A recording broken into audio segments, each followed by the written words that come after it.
Main Street Asset Management CFO Aaron Gibbs, along with Bespoke Investment Group's Paul Hickey. And Paul, Bespoke last week, I read where you called this a feel-good rally. How do we get to a great rally? You know, I mean, how do we make that transition? A long ways from here? I mean, I think it is a ways from here, and you have to get rid of some of the confusion in the markets. There's a lot of confusion around. In your last segment, you were talking about to Jimmy Bianco about Fed policy.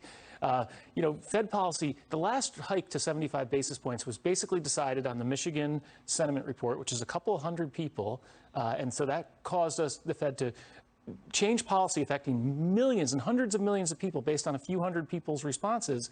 And then 2 weeks later, the survey was revised lower, so that uptick. So it was like that Friday never existed, except some of that damage did in real lives. So yeah, I think just the reaction, investors are looking at the reactionary nature on the part of the Federal Reserve to headlines adjusting policy. And then you have an energy policy in the U.S. which goes against the law of supply and demand, where we're pushing back on supply and trying to stimulate demand by lowering gas taxes and issue gas cards to drivers. That kind of thing doesn't really, investors look at that and say, what's going on here? Is there some wisdom, though, in the markets reacting that way? Because the Fed wants the market to react that way, and what we'd rather overreact as a financial market, or have the Fed come in there and actually start to go 75, 75, 75. In other words, how much work does the market want to put in and hope that the Fed will say, okay, my work is done, I don't have to go as far? Because we're starting to now see where people are expecting rate cuts next year, in the first quarter of next year.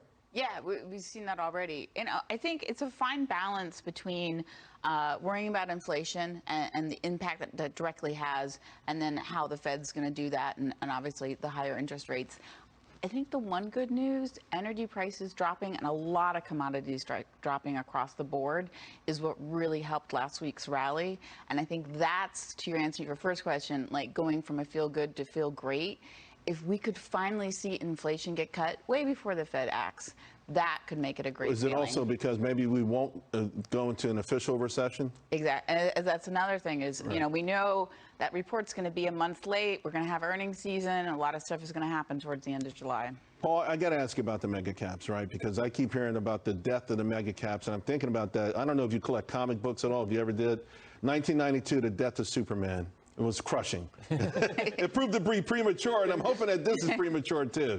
I mean, I know you think we should be looking at other things, but I just first want your thoughts on mega caps. Can they live up to the hype again? Can they ever resume that sort of almighty, powerful locomotive that they once were? Well, like you said, Superman did come back to life. So, I mean, there is hope, and I guess that would make Diamondback Energy the imposter Fang, so to speak. So, but I think everyone's looking at the mega caps and thinking, are we going to have a repeat of 2000 again?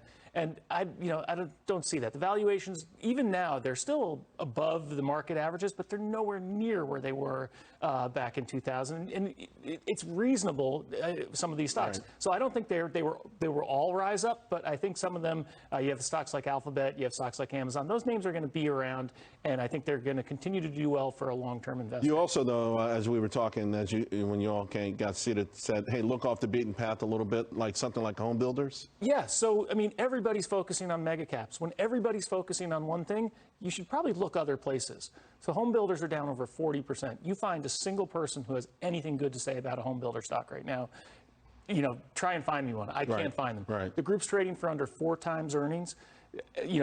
Those earnings are going to get cut, but even if you get to a reasonable inline historical valuation, you can get earnings cut by 2/3 and they'd still be below their average. Historically, when the group's pulled back 40% or more from an all-time high, they've rebounded. At some point over the next year, they've bounced 25% at a minimum over the next year, outperformed the S&P 500, I think 6 out of 7 times. So. Aaron, you always have kind of found those kind of things, and more recently, in the last few months, you've kind of been, listen, your clients have been a little jittery, so you haven't forced the issue. I thought the volume on the NASDAQ Friday was amazing. It was the highest volume all year long. It feels like, though, if we do break out to the upside, do you want to be anywhere? Is there something that you're spying right now? One, it's that obviously within the U.S., it's that low beta sort of, I'm on the safe zone within the U.S. The one thing that I've just started looking at the past week that I've found really interesting is China. and just broad Chinese exchanges. They've really put in a bottom. The Golden Dragon's looking amazing. I know, 2% inflation, so they have a lot of room for a lot of stimulus to push that economy ahead. And so even though I know, there's a lot of negative sentiment around the country and their government, it might be worth taking a look as a short-term investment. K-Web and that Golden Dragon, again, purely technical. Yeah, The way it's really acting good. right now, I can see someone chasing it. The risk reward looks